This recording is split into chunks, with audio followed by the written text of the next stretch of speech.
पुरानी भरतपुर गांव के शेट्टी परिवार की कहानी है, जिसमें हरिवंश शेट्टी अपनी पत्नी और 3 बेटियों के साथ रहता है। हरिवंश पेशे से इंजीनियर है और अपनी तीनों बेटियों को बहुत पढ़ा लिखा कर अपने पैरों पर खड़ा करना चाहता है। गांव के सभी लोग हरिवंश को बेटियों की पढ़ाई के बजाय उनकी शादियों के लिए पैसे जोड़ने की सलाह देते हैं, मगर हरिवंश शेट्टी अपनी मर्जी का मालिक है। वो किसी की नहीं सुनता सिवाय अपने। एक दिन अपने ऑफिस जाते हुए हरिवंश को रास्ते में उर्मिला चाची मिलती हैं। बेटा, मैंने तुम्हें मना किया था ना बेटियों को इतना पढ़ाने से, मगर मैंने सुना है तू उन्हें विदेश भेजने की तैयारी कर रहा है। हाँ चाची, आजकल के बच्चे पढ़े लिखे होते हैं और सब अपने पैरों पर खड़े होते हैं। मैं भी अपनी बेटियों को बहुत पढ़ाना लिखाना चाहता हूँ। एक बार अपने पैरों पर खड़ी हो जाएं, उसके बाद शादी की सोचेंगे। मगर बेटा, उनकी शादी। ओफो चाची, अभी वो तीनों बहुत छोटी हैं। तुम उनकी चिंता मत करो, मैं हूं ना, मैं सब संभाल लूंगा। इतना कहकर हरिवंश अपने ऑफिस के लिए निकल जाता है। उसके ऑफिस पहुंचते ही उसे खबर मिलती है कि गांव में भूकंप आया है और सब बर्बाद हो गया है। हरिवंश वापस घर पहुंचता है और देखता है कि उसका पूरा गांव बर्बाद हो गया है। अरे ये सब क्या हो गया? मैं तो लुट गया, बर्बाद हो गया। अब कैसे सब हो पाएगा? मेरी बेटियां कैसे विदेश जाएंगी और आगे की पढ़ाई करेंगी? अजी, नुकसान तो पूरे गांव का हुआ है, मगर भगवान की कृपा है कि हम में से किसी को कुछ नहीं हुआ। सभी लोग जल्दी से जल्दी गांव को खाली कर दो। सरकार ने कहा है यहाँ अभी और बड़े भूकंप आने वाले हैं।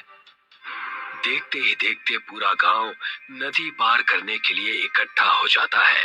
सभी नदी के किनारे खड़े चिट्टी का इंतजार करते हैं। वहीं हरिवंश शेट्टी का परिवार भी अपने नंबर का इंतजार करता है। हरिवंश किसी सोच में डूबा है, तभी उसके कंधे पर कोई हाथ रखता है। हरिवंश पलट कर देखता है तो वो डर जाता है।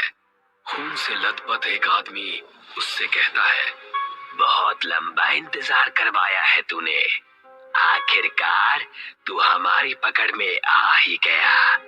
हरिवंश उस आदमी को देखकर डर जाता है। वो आसपास देखता है, सभी लोग नॉर्मल हैं। ऐसा लगता है जैसे हरिवंश के अलावा किसी और को वो आदमी नजर ही नहीं आ रहा। कौन हो तुम और मेरा इंतजार क्यों कर रहे थे? आत्मा कुछ कहती कि तभी हरिवंश की सबसे छोटी बेटी उससे कहती है, पापा, हम कब से यहाँ इंतजार कर रहे हैं।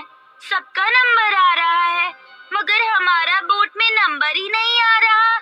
अब तो मुझे बहुत जोर से भूख भी लग रही है। क्या दिन देखने पड़ रहे हैं ना इंजीनियर।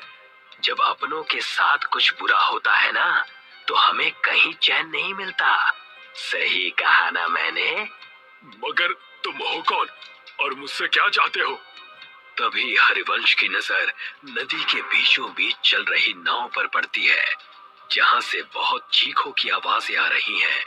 नाव नदी के बीच हिचकोले खाने लगती है। तभी हरिवंश की नजर नदी में कुछ आत्माओं पर पड़ती है, जो जेट्टी से कुछ लोगों को पानी में गिराने की कोशिश कर रहे हैं। जो आदमी नदी में गिरता जाता है, वो आत्माएं एक एक करके उनका गला मरोड़ती, तो कोई आत्मा किसी का खून पीती है। इतना भयानक मंजर देखकर हरिवंश मन में सोचता है, शायद इन आत्माओं को आदमियों से प्रॉब्लम है, इसीलिए ये सिर्फ आदमियों को मार रही हैं। अगर मैं मेरे परिवार के साथ गया तो ये मेरे साथ साथ उन्हें भी नुकसान पहुंचा सकती हैं, जो मैं बर्दाश्त नहीं कर सकता। इतना सोचते हुए हरिवंश वहां से उल्टा गांव की तरफ भागना शुरू करता है और उसके परिवार वाले उसे वापस आने को कहते हैं। अरे, वहाँ कहाँ जा रहे हैं आप?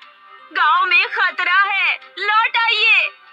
हाँ पापा, वापस आ जाइए ना प्लीज। वहाँ मत जाइए ना पापा, वापस आ जाइए ना। मगर हरिवंश किसी की नहीं सुनता और गांव के अंदर भाग जाता है। वो जैसे ही गांव में जाता है, वो देखता है वहां कोई नहीं है। एकदम सन्नाटा छाया हुआ है। हरिवंश अपने उजड़े हुए गांव को चारों तरफ से देखता है। तभी उसे एक आत्मा उसकी ओर दौड़ती हुई नजर आती है। हरिवंश अपनी जान बचाकर वहां से भागता है।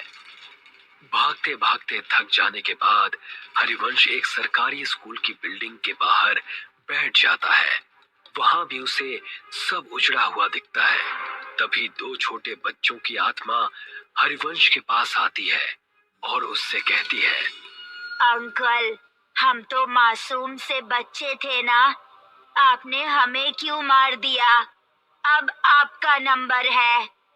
मैं इन बच्चों को क्यों मारूंगा भला? मैं खुद बेटियों का बाप हूँ। हे भगवान, ये सब क्या हो रहा है मेरे साथ? वहाँ मेरा परिवार भी अकेला है।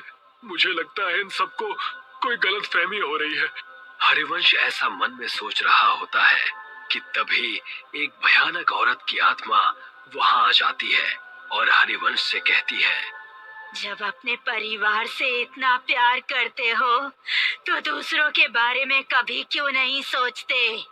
अब तुम मरोगे और बहुत बुरी मौत मरोगे। हरिवंश ये सब देखता है और फिर इधर उधर भागने लगता है। वो भागते भागते वापस नदी के किनारे आ जाता है।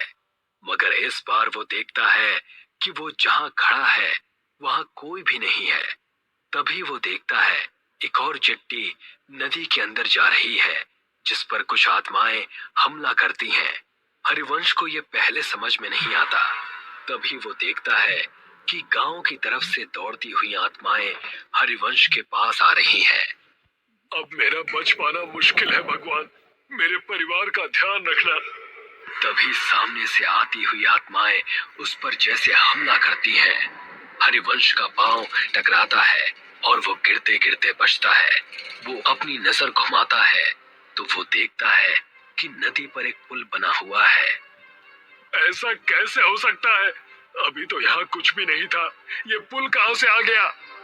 हरिवंश को लगता है कि शायद इस मुश्किल घड़ी में उसे कुछ समझ में नहीं आ रहा है। ये पुल पहले से ही यहाँ होगा, मगर उसने नोटिस नहीं किया। हरिवंश बिना कुछ सोचे समझे उस पुल पर चढ़ जाता है और वहां से दूसरी तरफ भागना शुरू करता है। भागते भागते वो ब्रिज के सेंटर में आ जाता है और यहाँ पहुंचते ही उसकी नजर नदी की दूसरी तरफ पड़ती है, जहाँ उसका परिवार उसे बुला रहा है। हाँ सुधा, मैं आ रहा हूँ। हाँ बेटा, मैं बस अभी आया। हरिवंश जैसे ही कुछ कदम पुल की दूसरी तरफ दौड़ता है, उन दो बच्चों की आत्माएं उसके सामने आकर खड़ी हो जाती हैं। वो उन्हें देखकर डर जाता है और पलट कर देखता है। वो देखता है बहुत सारी डरावनी आत्माएं उसे घूर रही हैं। नहीं, अब मेरा बच पाना मुश्किल है। मुझे तो मेरा कसूर भी नहीं पता है। पता नहीं ये सब मेरे पीछे क्यों पड़ गए हैं। तभी उनमें से एक आदमी की आत्मा हरिवंश को कहती है, मैं इसे छोड़ूंगा नहीं। इसकी वजह से मुझसे मेरा परिवार छिन गया। इस आदमी का जिंदा रहना बहुत खतरनाक है। अगर आज हमने इसे छोड़ दिया तो ना जाने ये कितने और लोगों को मौत के घाट उतार देगा। मुझे छोड़ दो। आप सबको कोई गलत फहमी हुई है। मैंने किसी का कुछ नहीं बिगाड़ा। तभी एक दूसरी आत्मा हरिवंश के पास आती है और कहती है, हरिवंश, तुम्हें याद है जब सरकार की तरफ से तुम्हें सरकारी स्कूल बनाने का ठेका नहीं मिल रहा था तो तुमने पैसे देकर वो टेंडर अपने नाम पर ले लिया था। तुम वो 5 साल पुराने टेंडर की बात कर रहे हो? हाँ हाँ, क्योंकि मुझे वो प्रोजेक्ट किसी भी कीमत पर चाहिए था। मेरी बेटियां शहर में पढ़ने जाती हैं और वहाँ की फीस बहुत ज्यादा है। मैं गांव में रहने वाला इंजीनियर भला उनके सपनों को कैसे पूरा कर पाता? तो मैंने रिश्वत देकर वो टेंडर अपने नाम करवा लिया था। मगर किसी को इस बात से क्या प्रॉब्लम हो सकती है? हरिवंश के ऐसा कहते ही वो स्कूल के बच्चे उसके सामने आकर कहते हैं, अंकल, अगर आप वो टेंडर नहीं लेते तो आज हम जिंदा होते। इसका क्या मतलब है? इसका सिंपल सा मतलब है अंकल कि आपने बच्चों के भविष्य का ध्यान रखा, मगर गांव में रहने वाले गरीब परिवार के बच्चों का ध्यान नहीं रखा। तभी आपने टेंडर अपने नाम किया, मगर उसमें भी पैसा बचाने के चक्कर में आपने घटिया मटेरियल का यूज किया, जिसकी वजह से हमारा स्कूल बिना किसी वजह से ही टूट कर गिर गया और हम जैसे सैकड़ों बच्चों की जान चली गई। ये सुनकर हरिवंश का मुंह खुला का खुला रह जाता है। वो कुछ कहता कि तभी एक औरत हरिवंश के पास आती है और उससे कहती है, इंसान नहीं, राक्षस है तू। मेरे बच्चों और मेरे पति को खा गया। अब तू मरेगा। तेरे घर वाले तेरे मरने का तमाशा देखेंगे। उन आत्माओं की भीड़ में से 2 आदमियों की आत्माएं निकलती हैं और हरिवंश को हवा में उल्टा लटका देती हैं। उल्टा लटका हरिवंश उनसे कहता है, मेरी गलती माफी लायक तो नहीं है, मगर फिर भी मैं आप सबसे हाथ जोड़कर माफी मांगता हूँ कि मेरी भूल को माफ कर दो। तभी आत्माओं की शक्ति से उल्टा लटका हरिवंश गोल गोल चक्री के जैसे घूमने लगता है। तूने कोई भूल नहीं की इंजीनियर, तूने तो सब सोच समझ कर किया है और जो तूने किया है ना, उसे पाप कहते हैं। पाप की माफी नहीं होती, उसकी सजा होती है जो अब तुझे हम देंगे। नहीं नहीं, मैंने कुछ भी जानबूझकर नहीं किया। प्लीज मुझे माफ कर दो, प्लीज जाने दो। हाँ हाँ, आज तुझे इस दुनिया से भेजने ही तो आए हैं।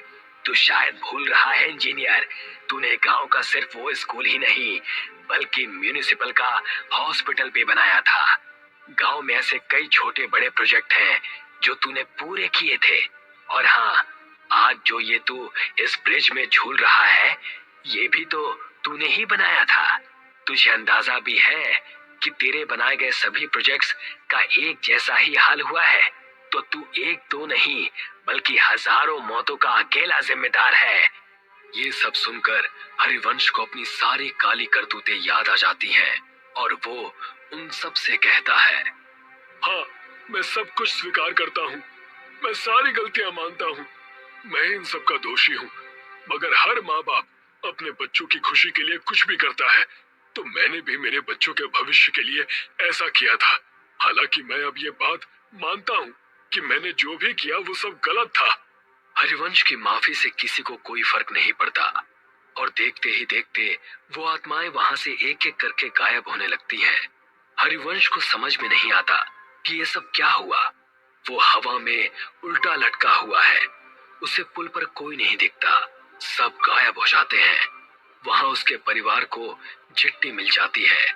वो दूर से ही अपने परिवार को नदी की दूसरी तरफ जाते हुए देखता है।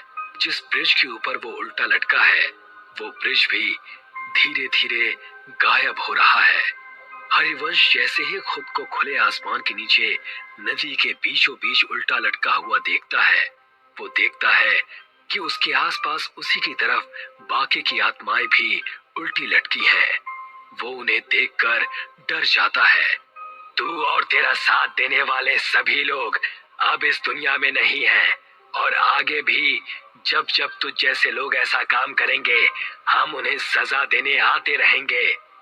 इतना कहकर वो सारी आत्माएं हरिवंश पर झपट्टा मारती हैं